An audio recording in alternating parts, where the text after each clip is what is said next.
রে, কেমন আছিস? ভালো, তুই? ভালো। কোথায় যাচ্ছিস? এই তো একটু কাজে। কি রে, আজ তোকে অন্যরকম লাগছে, সব ঠিক আছে তো? হ্যাঁ, সব ঠিক আছে। আর তার কি খবর? তার খবর নেই। ছেলেটা কিন্তু ভালোই ছিল।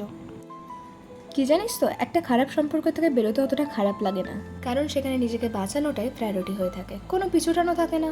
কিন্তু সেই রিলেশনশিপটা যেখানে মানুষটা খারাপ ছিল না, সে কোনোদিনও তোকে চিটও করেনি, সে তোর প্রতি লয়াল, কোনো কারণে নেই তাকে ছাড়ার, সে ভালো মানুষ, দুবেলা তোকে গালাগালি দিচ্ছে না, মারছেও না, খারাপ কথাও বলছে না, সম্মান দিচ্ছে, সবই তো আছে, কিন্তু কিছু একটা নেই। কিন্তু কি নেই? সেটাই তো বুঝতে পারছি না, আর কাউকে বোঝাতেও পারছি না এই ছেড়ে যাওয়ার রিজনটা। শুনেছিলাম only love is not enough for a relationship, হয়তো সেটাই সত্যি। বাবা বলে ভালোবাসাটা নয়, ভালো থাকাটাই সব থেকে বেশি জরুরি।